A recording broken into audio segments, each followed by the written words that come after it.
Auschwitz fica a 70 quilômetros da cidade de Cracóvia e o que não faltam são excursões. Na que eu escolhi, um vídeo muito bom nos conta o que aconteceu no lugar para onde estamos indo. Tudo começou com as ideias de um homem que foi indicado pelo presidente da Alemanha para ser chanceler, que mandou para longe o presidente que o indicou e se tornou um ditador em 1933. Um homem de excelente oratória, dizem que estava no lugar certo na hora certa. A Alemanha se arrastava economicamente depois da guerra. O discurso nacionalista empolgou a massa, de ódio à democracia, ao comunismo e aos judeus. A ideia foi eliminar todos os que estavam fora da definição hitleriana de raça pura. Adolf Hitler convenceu ou hipnotizou milhões de alemães que apoiaram as ideias de uma Alemanha dominadora da Europa e próspera para os alemães verdadeiros. Tipo feio, mas de tal forma convincente que montou um poderoso e muito bem disposto exército e começou a Segunda Guerra Mundial.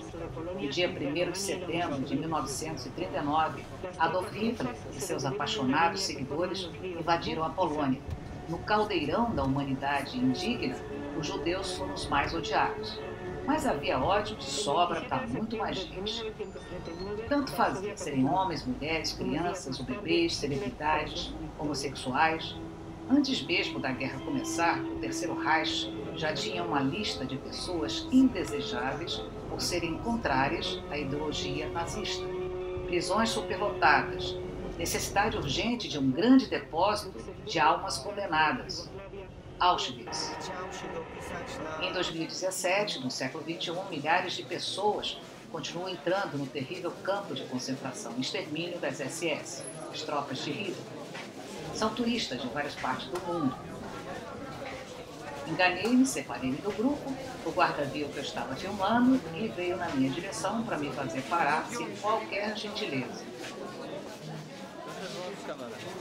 Enfim, com o grupo, passei por um detector de metais diante de guardas sorridentes e educados.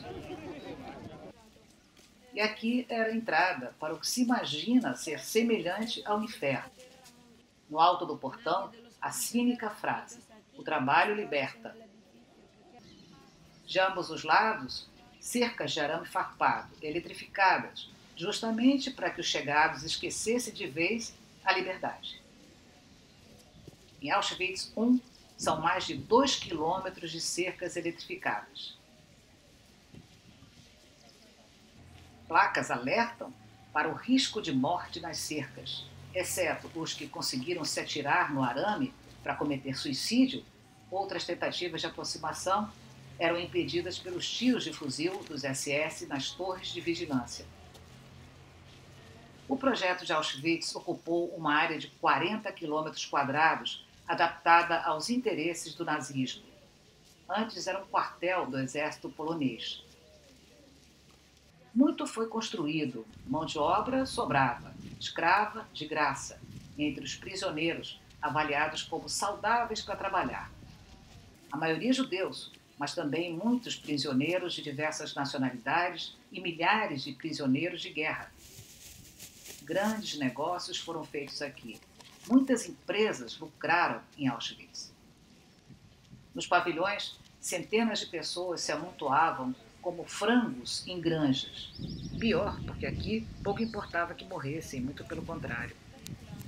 Ao menos nas granjas, há algum interesse em manter os frangos vivos, e não há ratos. Homens separados das mulheres, mulheres com as crianças. Imaginem que soava música saída dos alto-falantes nessa desgraça. E bandas tocavam alegres quando os e as infelizes saíam e voltavam do trabalho mais que forçado. As pessoas saudáveis, porque velhos, crianças, doentes, pessoas com deficiências físicas ou mentais eram imediatamente eliminadas.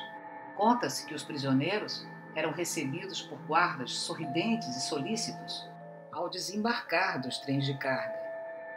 A ideia era manter a manada o mais calma possível, a fim de evitar multidões descontroladas, reconhecidamente uma eficiente psicologia de controle de pânico. Neste purgatório não havia blocos para relaxar. A diferença entre um e outro era maior ou menor perversidade. O bloco 11 foi um dos mais perversos. Perverso até tá leve, mas vamos adiante porque a guia anda rápido. O 11 era chamado de o bloco da morte, se bem que todos eram. Era o bloco dos suspeitos de conspiração, insurreição e de tentativas de fuga. A partir de 1941, aqui ficaram os prisioneiros condenados a morrer de fome.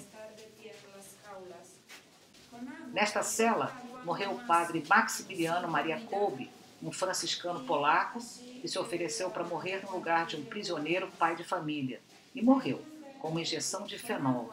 Precisamos parar a imagem porque é sempre andar. O prisioneiro salvo pelo padre sobreviveu ao confinamento. Em 1982, a Igreja Católica incluiu o padre no rol dos santos, São Maximiliano Kolbe. Os visitantes movimentam Auschwitz, em silêncio. Só escutamos as vozes dos guias a narrar os mesmos fatos em idiomas diferentes. Penso que na pressa e na organização de um ponto turístico importante e valioso, os ouvidos não dão conta de escutar com precisão e, consequentemente, a mente processa o mínimo. A subida e a descida das escadas são instantes de intervalo entre a narração de um e outro fato abominável. Aqui, nesse instante de intervalo, imaginei o movimento dos prisioneiros na escada. São tantas informações e tão tenebrosas em ritmo apressado que perdi muitos detalhes. Foram várias as vezes em que senti necessidade de olhar pela janela antes de voltar aos fatos do interior. No pátio do Bloco 11 ficava o paredão da morte, ou muro das execuções, ou muro do fuzilamento. Nos anos de 1941 a 1942, as SS fuzilaram neste muro milhares de pessoas, acusadas de conspiração e de serem mentores de fugas. O muro foi reconstruído. O original tinha manchas de sangue que provavam os assassinatos. Os nazistas destruíram. Bem perto, os paus de forca, mais uma modalidade de execução em público. As janelas dos blocos têm grades. Outras são totalmente vedadas com pedaços de madeira. E ainda há os porões. No bloco 21, os doutores nazistas esterilizavam mulheres e homens, faziam experiências científicas e eliminavam os doentes. Um laboratório de cobaias humanas. Mais uma vez, visualizo os pés dos visitantes como os pés de um grupo de prisioneiros. Escuto gritos. Como não entendo alemão nem polonês, os gritos misturam-se com urros, imperativos e raivosos. E vamos para o bloco número 5. Sempre andar. Nas paredes, fotos de milhares de pentes. Escovas de cabelo e escovas de dentes. Roupas. Uma exposição de malas e cestos da bagagem de até 50 quilos que cada um podia trazer para Auschwitz. As autoridades alemãs prometiam um novo lugar para viver e trabalhar. Os soldados nazistas diziam aos recém-chegados para identificarem e deixarem a bagagem na plataforma. Mais tarde, cada um receberia a sua. Depois da pilhagem, as malas eram amontoadas como lixo. Duas vitrines exibem montanhas de sapatos. Modelos diferentes, tamanhos diferentes. Uma sandália ou chinelo mais delicado. Sapatinhos de meninos e meninas. Milhares de pincéis para fazer a barba. Exposição de objetos pessoais colocados nas malas feitas às pressas. Talheres, canecas, pratos, panelas, enfim, objetos necessários no dia a dia, numa vida bem simples.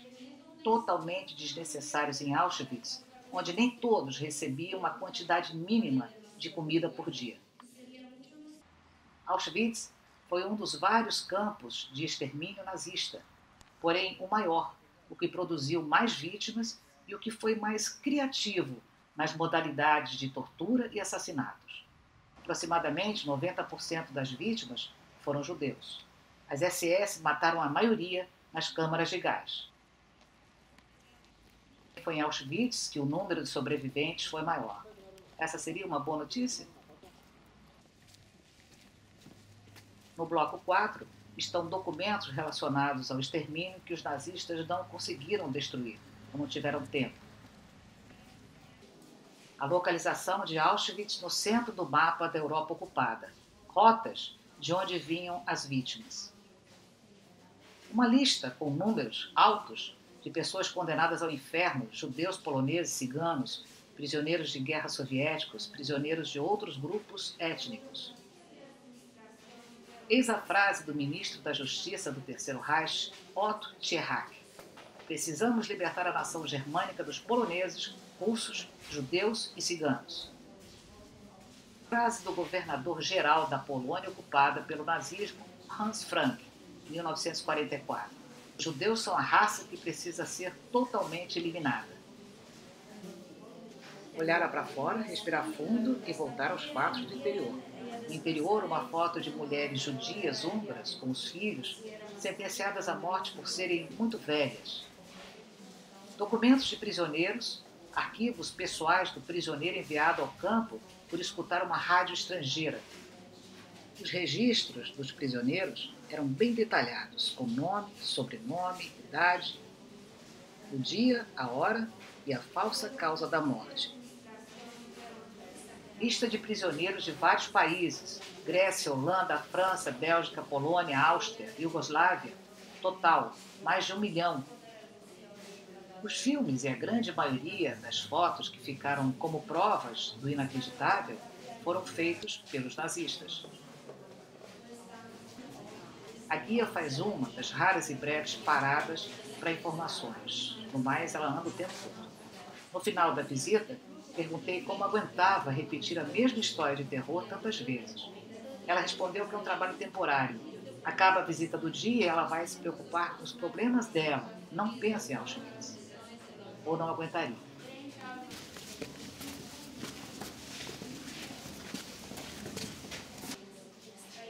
Nesta sala, uma réplica das 4 câmaras de gás e crematórios, especialmente construídos em Auschwitz II-Birkenau para o extermínio em massa.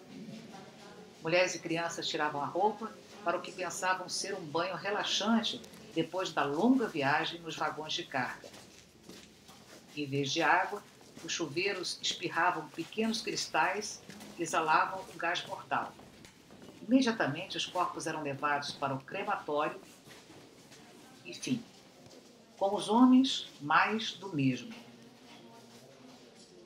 Em Auschwitz II, só restam agora as ruínas do matadouro de seres humanos. Vamos ver no próximo vídeo. Aí estão latas vazias do gás Ciclone B, fabricado por uma empresa alemã e distribuído por outra.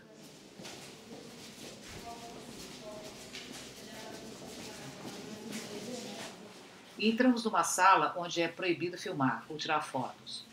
Há 2 enormes vitrines com montanhas de cabelo humano. Quando o campo foi libertado no final da guerra, Auschwitz tinha 7 toneladas de cabelo embalado em caixas. Empresas alemãs pagavam meio marco por quilo de cabelo para fazer pano. Aí diz, você está no prédio onde as SS mataram milhares de pessoas. Por favor, faça silêncio aqui. Lembre o sofrimento dessas pessoas e mostre respeito pela memória delas. Achei um imperativo desnecessário. Até essa parte da visita, as pessoas ao meu lado, mal murmuraram. O crematório de Auschwitz I começou a funcionar em 1941 no antigo depósito de munição do que foi o quartel polonês. Aqui eram cremados os corpos dos que morriam de doenças, fome, esgotados pelo trabalho, enforcados, fuzilados no paredão, fuzilados em qualquer ponto do campo. Os primeiros assassinatos em massa começaram neste crematório em 1942 de maneira improvisada. O depósito de cadáveres foi transformado em câmara de gás. Os fornos para cremação ficam bem ao lado. Esta parte também foi reconstruída e rearrumada para contar a história. O campo foi inaugurado pelos nazistas na primavera de 1940. De início, um terrível campo de concentração para confinar os deportados dos países invadidos pela Alemanha. A partir de 1942, virou campo de extermínio em massa.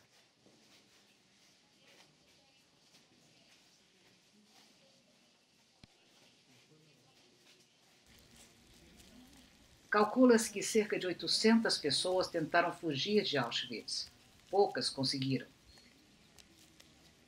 E começou a chover muito.